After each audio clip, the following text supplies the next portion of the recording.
RCN. Le son de la différence.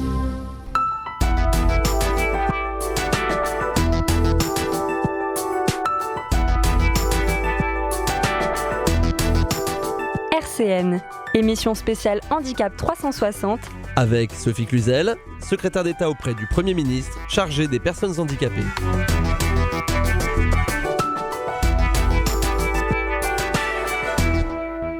Bienvenue Madame la Ministre.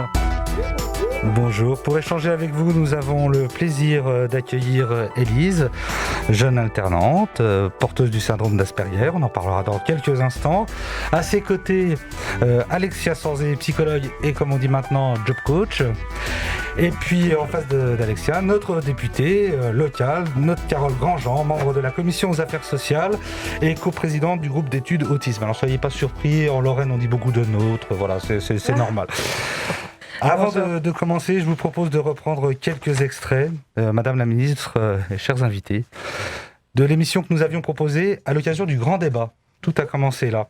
En effet, dans la foulée du mouvement des Gilets jaunes, le gouvernement, auquel vous faisiez déjà partie, avait proposé d'organiser des échanges. Peu d'initiatives étaient prises pour la question de l'inclusion des personnes handicapées. Peu de débats. Avec Loïc Affray et Patrick Fèvre, deux jeunes retraités hyperactifs, professionnels du secteur sanitaire et social, nous avons organisé, à RCN, un grand débat. L'émission qui devait durer environ une demi-heure, 1 heure, a duré plus de 2h30. Et à la fin, l'envie de continuer. C'est ainsi qu'est né Handicap 360. Donner la parole à toutes les personnes, acteurs de l'inclusion des personnes handicapées. Proposer un lieu de rencontre, mais aussi parfois de confrontation. Alors, les personnes handicapées, les parents, les aidants, les professionnels de santé, les éducateurs, mais aussi les universitaires. Nous avons relevé depuis 5 émissions, grâce au soutien de l'État, le défi d'une parole libre et libérée, pour co-construire ensemble une société un peu plus inclusive, localement, ici, sur le territoire. C'est la mission des pouvoirs publics que vous représentez, bien sûr. C'est aussi la mission de tous les citoyens, qu'ils soient employeurs, habitants d'un quartier, parents d'élèves, voisins. Notre radio citoyenne s'engage pour que chacun ait sa place dans notre société. Notre radio est un espace où la citoyenneté se vit et se construit au quotidien.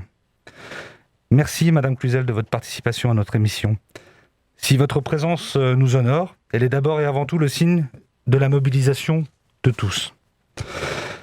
Retour en arrière, c'était il y a 2 ans, le témoignage d'une maman, Nicole Maltieri, et de 2 personnes handicapées, Sylvie Goulin et Jean-Noël Arnez. Mon rêve, ça serait, si je pouvais l'exprimer vraiment, ça serait de ne pas laisser ma fille derrière moi. Cependant, si je me retourne un petit peu sur mon parcours, j'ai eu une vie qui n'a été faite que de combats, de toutes sortes, surtout pour elle. Et ce qu'elle m'a apporté peut-être de bon, c'est qu'elle m'a aidé peut-être à me révéler, différente de ce que j'aurais été autrement. Mon rêve, ce serait que le regard de la société change vis-à-vis du handicap, quel qu'il soit. Que ce soit le handicap physique, le handicap sensoriel, le handicap mental. Je pense à tous ces enfants autistes, tous ces enfants polyhandicapés, donc que personne ne regarde ou qui semblent tellement transparents. La citoyenneté, ils n'ont pas le droit de vote. Quelle citoyenneté peuvent-ils exercer ? Moi, je voudrais qu'on arrête de penser les personnes en situation de handicap comme un problème, mais comme une chance. Alors, on résout des problèmes effectifs, on résout un manque d'accessibilité, on résout des problèmes techniques, mais enfin, quand on pensera qu'elles sont une chance, on verra déjà les choses autrement. Loïc, tout à l'heure, a dit que j'ai eu une carrière assez exemplaire et c'est vrai que je suis assez satisfait de cette carrière. Cependant, elle m'a coûté relativement cher. C'est très difficile d'évoluer quand on a un handicap. C'est quand même pas simple. Il faut rencontrer de bonnes personnes, ça c'est vrai, mais au-delà de ça, il faut toujours faire ses preuves. On est, comme vous avez dit tout à l'heure, il faut que des gens acceptent aussi qu'on puisse faire des erreurs ou en tout cas qu'on ne soit pas toujours aussi performant. Parce que ça nous demande d'énormes efforts. Il faut en être conscient, accepter que pour arriver au même résultat, on est parfois obligé de fournir davantage d'énergie. Il y a des choses qu'on peut vraiment pas faire. Moi, j'ai rêvé d'être pilote d'hélicoptère. Évidemment, je peux pas, c'est évident.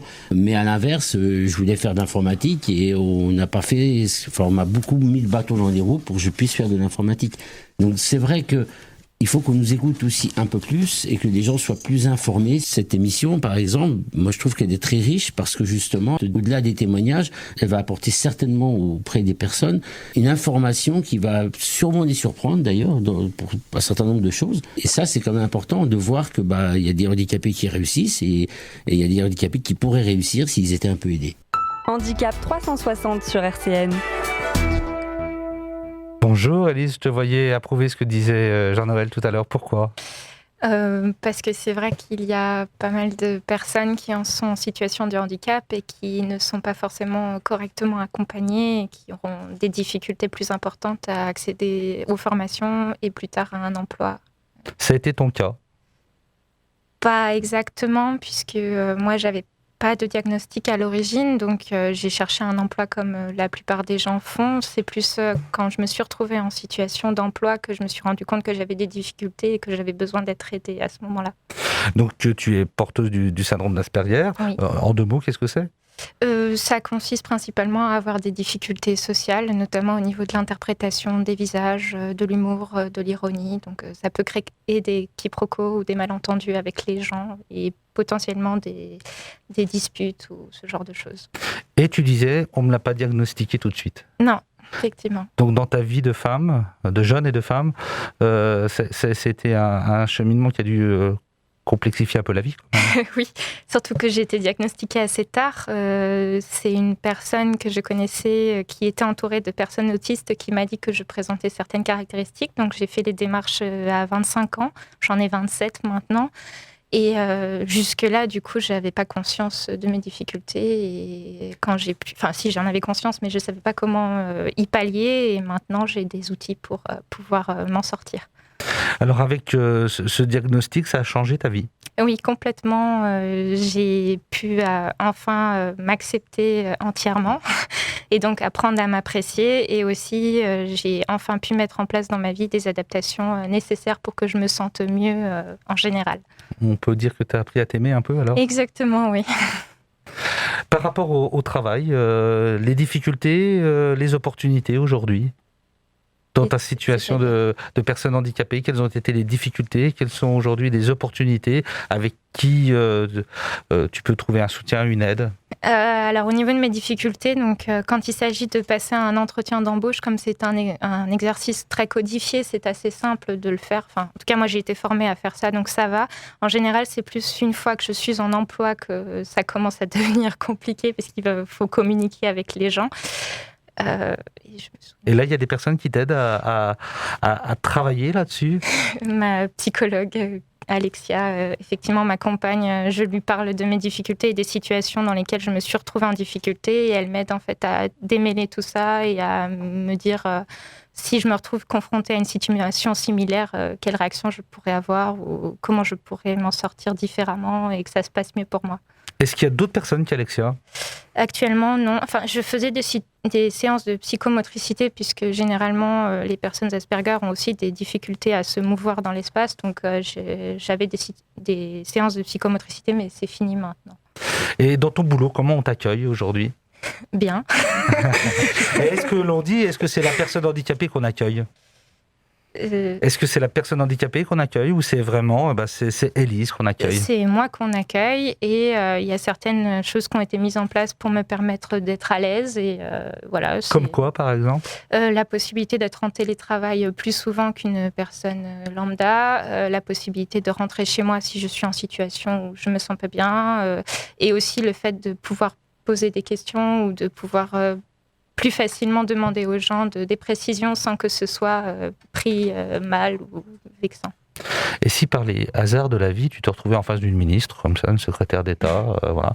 Est-ce que tu aurais quelque chose à lui demander, à lui dire, demander ou dire, ou même secouer ou bousculer, si tu le voulais ? Dans ma situation actuelle, la principale chose que je trouve dommage, c'est l'accès aux aides pour les personnes handicapées à l'âge adulte. Si elles sont autonomes à un certain degré, elles n'ont pas accès à certaines aides et je trouve ça très dommage parce que se faire aider, c'est un certain budget, ça nécessite certains compromis et on n'est pas accompagner là-dessus et du coup, on ne peut pas y avoir accès puisque ça coûte de l'argent et l'aide n'est donnée qu'aux personnes avec une certaine... qui sont pas autonomes justement. Et ça, ce serait bien que ça change et que les critères d'accès à à l'aide pour les adultes handicapés soient plus adaptés en fonction des situations et pas juste au pourcentage d'autonomie. Madame Cluzel. Voilà. Je peux lui répondre alors directement, puisque j'ai la chance d'avoir Élise en face de moi. D'abord, félicitations d'avoir fait cette démarche et maintenant d'acheminer de façon plus sereine parce que vous connaissez enfin ce qui entrave aujourd'hui vos interactions, etc. Donc vous n'allez faire que progresser, forcément, parce que vous avez mis aussi ce dialogue avec votre employeur, ce qui est si important. Oui. Donc vous avez fait cette démarche de reconnaissance de handicap, ce qu'on appelle la RQTH, reconnaissance de qualité de travailleurs handicapés. D'ailleurs, il faudra m'aider un petit peu peut-être à changer ce nom, parce qu'il n'y a que pour les personnes handicapées qu'on parle de travailleurs handicapés. Il faudra qu'on soit un petit peu plus inventif, moins stigmatisant, moins lourd peut-être. Moi, j'entends votre question sur ce degré d'autonomie, et c'est là toute l'ambiguïté. Plus on est autonome, en fait, moins on a besoin d'accompagnement, soi-disant, alors que parfois, c'est un accompagnement extrêmement différent. Ça va être un accompagnement justement du job coaching, c'est ce qu'on est en train de développer. Donc c'est ça, je pense que c'est extrêmement important. Et ça, plus besoin de passer par exemple par la maison du handicap pour l'avoir, c'est directement par Pôle emploi, par Cap emploi, où on reconnaît justement que la personne a un besoin d'accompagnement, et il y a une gradation d'accompagnement. Donc là-dessus, je tiens à vous rassurer, ce n'est pas la notion du taux du handicap qui peut permettre d'accompagner justement en emploi. On en a vraiment pris conscience. Le job coaching, comme le fait Alexia avec vous, c'est quelque chose qu'on développe. On a remis encore 15 millions avec le plan de relance là, pour développer les plateformes, quelle que soit la situation de handicap, qu'elle soit psychique, mentale, autiste. Si une personne a besoin d'être accompagnée, elle peut l'être autant que de besoin. C'est gratuit pour les entreprises. Et c'est justement l'État, et l'AGFIP, on en reparlera, qui est l'organisme qui collecte les contributions des entreprises quand elles ne sont pas à leur taux de 6%, qui le finance aussi avec l'État, le médico-social, pour justement arrêter de faire peser à la personne cette preuve de son besoin d'accompagnement. Donc c'est l'insertion professionnelle qui prime avant tout avec le job coaching. Donc ça, c'est pour vous répondre directement. Il faut qu'on arrête de devoir évaluer les personnes. Est-ce que vous êtes assez autonome pour avoir droit à ça ? Non, on en a besoin. Ça a été tout à fait évalué et donc on y va, on fonce à fond pour vous accompagner. Job coach, gratuit pour les entreprises et toujours pérenne et réactivable autant que de besoin par des associations expertes justement sur les troubles en question. Et vous, Madame Cluzel, qu'est-ce que vous avez envie de dire à Élise ? Alors moi, j'ai envie de dire à Élise, moi j'ai besoin de vous pour dire aux jeunes et aux moins jeunes, osez dire que vous êtes en situation de handicap parce que c'est comme ça qu'on pourra mieux vous accompagner pour réussir votre insertion professionnelle. Osez le dire, parce que je pense que nul n'est inemployable. En revanche, beaucoup de personnes ont besoin justement d'adaptation dans leur environnement de travail, d'accompagnement, de médiation avec parfois son employeur. Donc osons ensemble dire que nous sommes en situation de handicap et que nous pouvons être accompagnés et aidés. RCN, émission spéciale Handicap 360. Avec Sophie Cluzel, secrétaire d'État auprès du Premier ministre, chargée des personnes handicapées.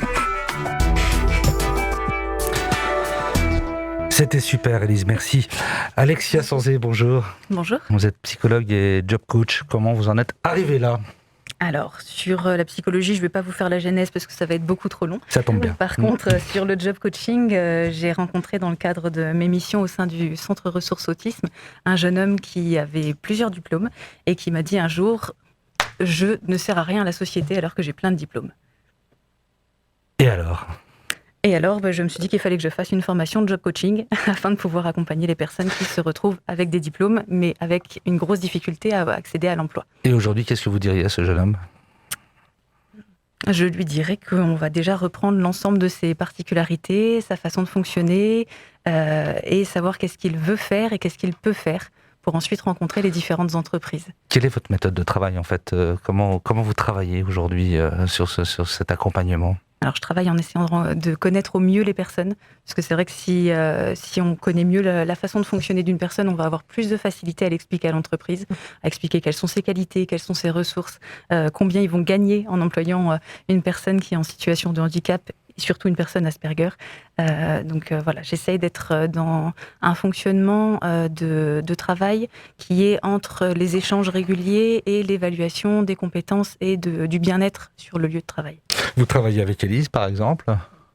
Depuis combien de temps ? Ça va faire 1 an. Ça va faire 1 an, oui. C'est très récent. Je peux vous poser une petite question un peu perso. Qu'est-ce que ça vous apporte comme satisfaction ? Alors, lorsqu'une personne est employée et me dit « grâce à vous, j'ai un taf, j'ai des amis, j'ai des collègues, j'ai ce qui me correspond et je suis plus intégrée dans ce que je cherchais à avoir », c'est une grosse gratification personnelle. Et aujourd'hui, par rapport aux défis de votre job, quelles sont peut-être les difficultés que vous pouvez rencontrer Alors, c'est un peu ce que disait Élise, c'est-à-dire que c'est vrai que quand les personnes n'ont pas accès aux aides pour pouvoir être accompagnées par une personne, par une job coach, ça limite sérieusement et j'ai à l'heure actuelle, moi, de plus en plus de demandes et donc j'ai dû ouvrir une liste d'attente, ce que je me refusais à faire. Alors, vous êtes passé un peu vite sur la partie psychologie, on ne va pas s'y attarder, effectivement, mais sur c'est votre formation initiale. C'est ça. Est-ce qu'elle vous a préparé aussi un peu dans cet esprit d'accueillir, on ne dit pas une personne handicapée qui travaille, c'est une personne qui travaille en général. Est-ce qu'il y a une approche dans votre formation initiale de psychologie sur les personnes handicapées ou est-ce que c'est un champ qu'il va falloir retravailler aussi au niveau de l'université, par exemple ? C'est à au niveau de la formation. C'est-à-dire qu'au niveau de la formation, j'étais même pas préparée à rencontrer des personnes en situation de handicap. C'est parce que dans mon milieu privé, on va dire, j'avais l'occasion de rencontrer plus de personnes en situation de handicap, mais la formation universitaire est forcément très dense, mais donc pas très ciblée sur les différentes spécialisations. Donc j'ai refait une formation après. Même question, même traitement que pour Élise. Vous avez une ministre éventuellement à côté de vous. Vous avez envie de lui dire quoi ? Alors forcément, moi j'ai très envie de poser la question pour tous mes jeunes. Si jamais ils ont un CV à envoyer au ministère, par exemple, où est-ce qu'ils peuvent s'adresser ? À tous les ministères, parce que tous les ministères, la fonction publique doit progresser. On s'est fixé des objectifs avec Amélie de Montchalin d'atteindre les 6% dans les 2 ans d'apprentis en situation de handicap. On n'est qu'à 1,3 aujourd'hui, partout, privé et public. Or, on sait que l'apprentissage, les contrats de qualification sont un vrai levier d'acculturation justement parfois aux différences, aux façons différentes de travailler, redonne confiance. Moi, j'ai beaucoup aimé le fait que vous ayez dit le fait d'avoir mon diagnostic m'a permis de m'accepter avec mes différences et de commencer à m'aimer. Quand on commence à s'aimer, on a une belle image de soi et on va de l'avant et on ose les choses. Donc oui, il faut absolument envoyer au ministère les jeunes, c'est indispensable. Tous les ministères, toute la fonction publique, la fonction territoriale est plus vertueuse, je le dis haut et fort, dans les collectivités locales. On est déjà au-delà des 6%, mais que ce soit en apprentissage ou en emploi direct. Il faut qu'on fasse mieux, qu'on accompagne ces jeunes, qu'on leur ouvre largement les portes. On se prive de talent, énormément de talent, et donc il faut y aller. Je voulais juste rebondir sur ce que vous disiez, que j'ai une liste d'attente. Moi, je dis, rapprochez-vous des plateformes de dispositifs d'emploi accompagné qu'on est en train de mettre dans les départements pour travailler avec le service public de l'emploi, parce que là, on peut financer beaucoup plus de job coaching. Il faut qu'on y aille. On a des profils très variés, ça peut être des psychologues du travail, mais parfois c'est des ergonomes, parfois c'est des personnes qui ont travaillé en entreprise et qui s'orientent de nouveau. Ce job coach, c'est un nouveau métier. Donc là aussi, il y a des emplois potentiels là-dessus.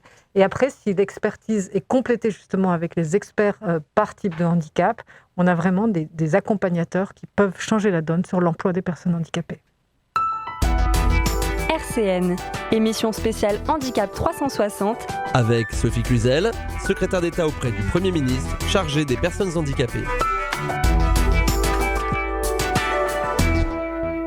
Merci Élise, merci Alexia. C'est au tour de Carole Grandjean, notre députée, de venir un peu illustrer cette inclusion des personnes handicapées dans le monde, notamment du travail, mais pas uniquement. Mais on a cette attention un peu particulière sur le monde du travail. Carole, pouvez-vous nous apporter quelques éléments sur notre bonne terre de Lorraine, d'exemples en cette période où c'est un peu triste, un peu dur, un peu compliqué, les masques, Élise, c'est pas facile. Donnez-nous voir un petit peu des signes de joie, des signes où ça marche et on relève le défi ici en Lorraine. Je vous le confirme, les énergies et les acteurs sont nombreux à travailler sur ces sujets. Madame la ministre l'a rappelé, je crois que toutes nos politiques publiques se mobilisent pour l'insertion professionnelle des personnes en situation de handicap et pour lever les freins. Les freins, ils peuvent être de divers ordres. Ils peuvent être autour du logement, ils peuvent être autour des mobilités, de l'accessibilité, de l'accès à la formation ou des leviers administratifs également. Et donc, on a une mobilisation des acteurs sur le territoire toute particulière pour lever ces freins. Au-delà des 20 millions d'euros qui sont mis en œuvre chaque année au niveau national pour adapter les formations aux jeunes et aménager les formations pour permettre aux jeunes en situation de handicap de trouver leur voie et de rentrer dans les dispositifs de formation et notamment d'apprentissage, on voit bien que les acteurs du territoire se sont mobilisés massivement pour le scolaire, avec notamment une expérimentation que j'ai lancée avec de nombreux partenaires qui ont accepté de travailler avec moi pour mutualiser l'assistant de vie scolaire, qui donc est évidemment employé par l'Éducation nationale, mais qui va compléter son temps de travail avec des collectivités locales. Je pense à la ville de Nancy, au syndicat interscolaire de la MSUL, mais également avec des associations, à JB Thierry, l'AEIM, où nous étions tout à l'heure, qui du coup proposent un temps de travail augmenter, donc une rémunération qui va avec, aussi avec des formations qui sont accentuées. C'est très intéressant pour les assistants de vie scolaire en question. Et puis c'est aussi du temps périscolaire pour ces jeunes et donc de l'inclusion, des interactions sociales dont on parlait tout à l'heure, du bien-être finalement, du sentiment de pleine intégration qui est extrêmement important. Avec également 18 unités d'enseignement élémentaire et maternel autisme à Villers-lès-Nancy par exemple, à Laxou.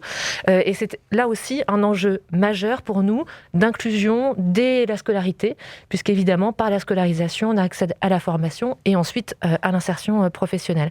Avec l'apprentissage qui s'est extrêmement mobilisé pour intégrer des personnes autistes, et je pense à l'UIMM qui forme des personnes en situation de handicap sur les métiers de l'industrie.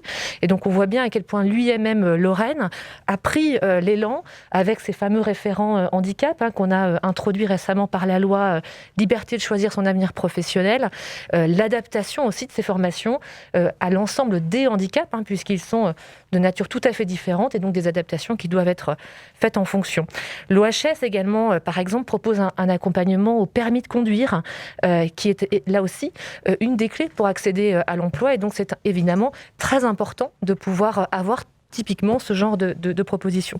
Et puis, à Nancy, nous avons eu, il y a 2 ans, le premier CDI lors des Duo Day, qui a été embauché par l'entreprise Auchan Boulevard Lobau, qui donc a recruté notre premier jeune issu de ces Duo Day. Donc on voit bien à quel point les Francas également autour du périscolaire s'engagent pleinement, et on voit bien à quel point l'ensemble des acteurs du territoire s'engagent non seulement pour la formation, pour l'inclusion professionnelle, mais aussi pour la citoyenneté et le bien vivre. Alors, vous l'aimez bien, ce Duo Day, oui, j'aime beaucoup. Ça, oui. Journée mondiale de l'autisme la semaine prochaine, le 2 avril prochain, tous mobilisés. Alors, c'est quoi le Duo Day ? Expliquez qu'est-ce que ça change. Alors, vous, la députée, oui, vous voulez redonner la parole à la ministre, elle va l'avoir, bien évidemment.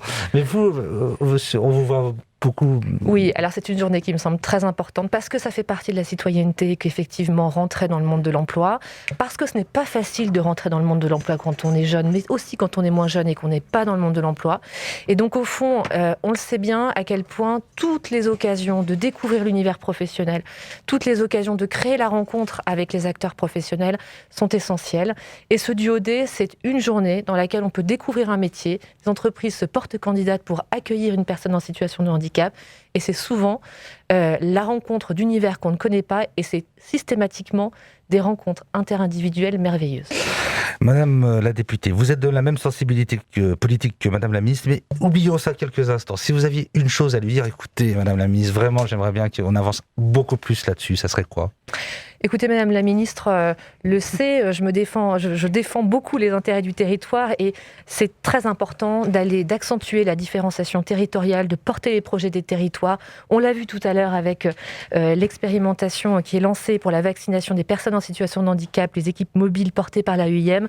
Et au fond, par ces initiatives d'individus qui sont pleinement motivés, convaincus de la justesse de leur engagement, on fait avancer la cause de manière beaucoup plus générale.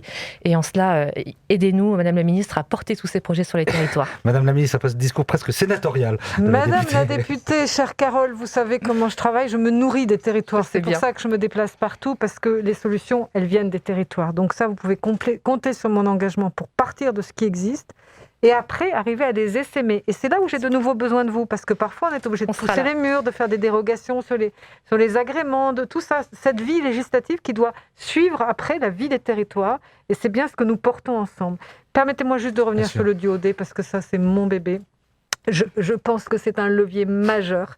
C'est notre bébé, on le porte tellement. Mais oui. C'est une rencontre, et je viens de faire le bilan du duodé 2020. Justement, alors, donc quel bilan ? plus de 10 000 duos, malgré la crise. On l'a maintenu parce qu'on se disait qu'il fallait le maintenir. On a fait quand même 60% en présentiel, 40% en distanciel.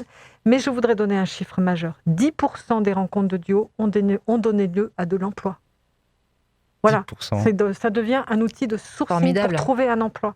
On voit bien que cette rencontre, elle est indispensable. C'est un vrai levier vers l'insertion professionnelle. RCN, émission spéciale Handicap 360. Avec Sophie Cluzel, secrétaire d'État auprès du Premier ministre, chargée des personnes handicapées. Alors la question facile, Madame la Ministre, si vous avez une question à Madame la Ministre, je ne peux pas la faire celle-là. Donc voilà, donc là c'est fini. Par contre, on fait une petite partie bilan un peu de votre action. Vous faites partie de ces ministres qui durent déjà dans leur fonction.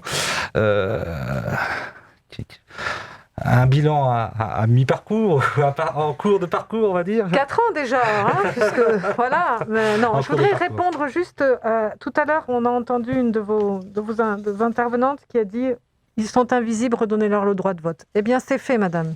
Oui. Ça, c'était une grande victoire. 30 ans que c'était attendu, et moi-même, maman d'une jeune fille en situation de handicap intellectuel, trisomique, Julia pour ne pas la nommer, d'autres parents me disaient « Je ne mettrai pas ma fille sous tutelle parce qu'elle va être privée de son droit de vote ». C'est fait maintenant. Toutes les personnes majeures protégées sans tutelle ne sont plus privées de leur droit de vote au prétexte de leur handicap. Elles peuvent se soigner, se paxer, se marier et puis bien sûr voter sans aller voir le juge. C'était une grande victoire attendue, donc je veux vraiment le redire haut et fort. D'autres choses qu'on a fait... C'était Madame Altieri, je la cite, son témoignage était bouleversant. Mais elle a raison, c'est encore trop d'invisibilité pour beaucoup de situations de handicap complexes, comme le polyhandicap, comme les autistes sévères. Et pour ça, si on veut changer le regard, il faut montrer les personnes. C'est pour ça que je me bats aussi pour la scolarisation de tous les enfants de la République, y compris l'ouverture dans des classes de la République d'enfants polyhandicapés. C'est les premières ouvertures d'unités d'enseignement pour polyhandicapés. Dans le village des Molières, dans le 78, pour ne pas le nommer, petite école mobilisée.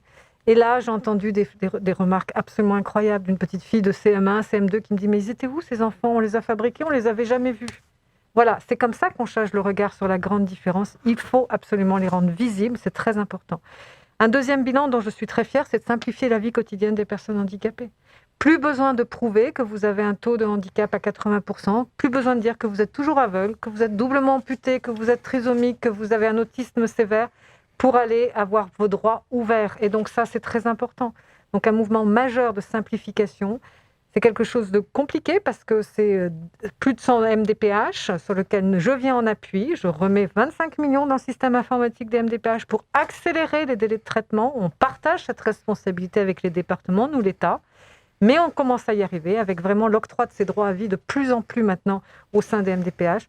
On octroie aussi des droits pour, par exemple, l'ensemble du cycle scolaire. Plus besoin, je dis aux familles, de repasser devant la MDPH pour avoir soit sa place dans une ULIS ou dans une unité d'enseignement ou pour avoir un accompagnant. C'est octroyé pour l'ensemble du cycle scolaire. Je veux alléger la charge administrative des personnes, c'est très important. Et puis aussi, très très important, l'accessibilité, la communication accessible. Je pense que là, on a fait énormément de progrès pendant la crise. Plus aucune prise de parole du président, du Premier ministre, des conférences de presse sans un interprète en langue des signes. Masque inclusif, chère Élise, important, on va pouvoir le démultiplier pour voir les interactions pour les personnes sourdes. Exactement. Et donc ça, c'est un outil, le masque transparent, qui est un outil certes de protection, mais de communication. Mise en accessibilité, on ne reviendra plus en arrière. 10 millions maintenant qui sont crantés par le Premier ministre pour l'ensemble du gouvernement, pour l'ensemble des ministres, pour l'ensemble de toutes les communications officielles, pour qu'elles soient traduites en facile et à lire à comprendre, les dossiers de presse, pour que tout le monde puisse maintenant exercer les droits qu'on leur donne en pleine conscience. Madame la ministre, encore une question sur... longtemps, oui, c'est pour ça que je vous savez. Une petite question quand même qui nous est venue avec cette émission-là, où on a senti sur le Ségur de la santé, on en attend un petit peu un Ségur du secteur sanitaire et social aussi. On est un peu en retrait peut-être ? Non, on n'est pas en retrait. Je poursuis justement les négociations. Le Premier ministre a nommé Michel Laforcade justement pour la suite du Ségur pour le médico-social. Et je me bats pour ça parce que ce sont en effet des soignants et des paramédicaux qui ont tenu bon aussi pendant la crise, sur lequel il nous faut absolument capitaliser aussi. Donc non, ils ne seront pas les oubliés comme j'entends souvent et nous y travaillons.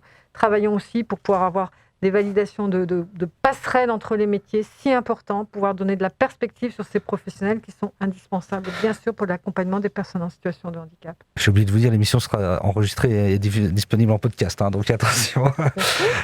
Bien sûr, une personne qui manque autour de cette table, on l'a entendu tout au début, mais c'est le témoignage des parents, et vous l'avez évoqué.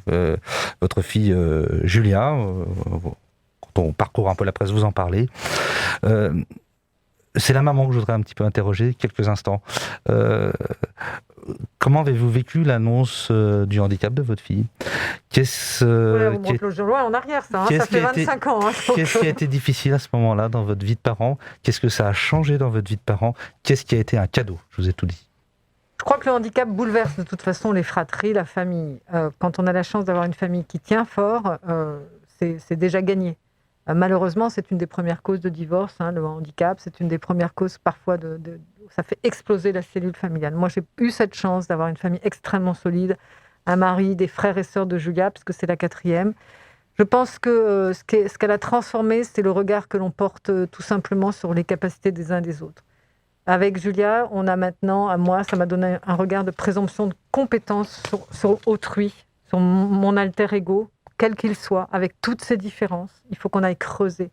Ne vous arrêtez pas au handicap. Surtout, moi, c'est un handicap visible. La trisomie, on le voit tout de suite. C'est ce regard qu'il faut aller creuser, aller chercher la personne derrière.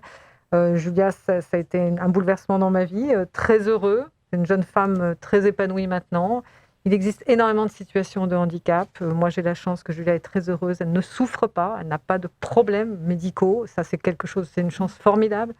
Ce n'est pas le cas de tout le monde. Les situations sont extrêmement variées. Moi, je dis aux familles, nous serons là pour vous accompagner. Parce que quand vous êtes aidant, vous avez besoin d'être accompagné. Et ça, la stratégie aidant que l'on porte au niveau des politiques publiques, elle est très complète. Personnes âgées, personnes handicapées. Vous n'êtes pas seul. Ne restez pas seul. Appuyez-vous sur le tissu associatif, qui est un vrai levier, un pilier vraiment pour tenir bon. Une dernière question. Vous rêvez de quel accompagnement pour les personnes handicapées pour demain ? Je rêve d'un accompagnement inconditionnel autant que de besoin. C'est-à-dire que nous sommes tous en responsabilité populationnelle. Votre émission, elle s'appelle Handicap 360. C'est ce que je porte, ce sont les communautés 360. C'est le 0800 360 360 qui est notre fil conducteur pour répondre de façon inconditionnelle aux besoins des personnes, quels que soient les besoins, en proximité sur les territoires. Merci Madame la Ministre, merci à tous de votre présence. Vous avez découvert ce magnifique village Michelet, vous avez découvert notre radio, un lieu de convergence et de co-construction. Notre député a apporté sa liste d'illustrations d'acteurs mobilisés dans notre métropole. Madame la Ministre, Nancy est rayonnante aussi par sa solidarité. Permettez-moi de remercier un homme discret, fidèle serviteur de l'État, qui sans rien dire depuis des années œuvre dans l'ombre à l'écoute des acteurs associatifs notamment, mais pas seulement, aussi bien pour dépanner que pour structurer. Merci à monsieur Jean-Pierre Delacour. Merci à tous ceux qui sont venus déjà témoigner dans Handicap 360 et à tous ceux qui vont continuer à venir. Une grosse bise à Anne-Lorraine et à sa maman. Merci aux équipes de la radio. Bon retour Madame la Ministre et à très bientôt.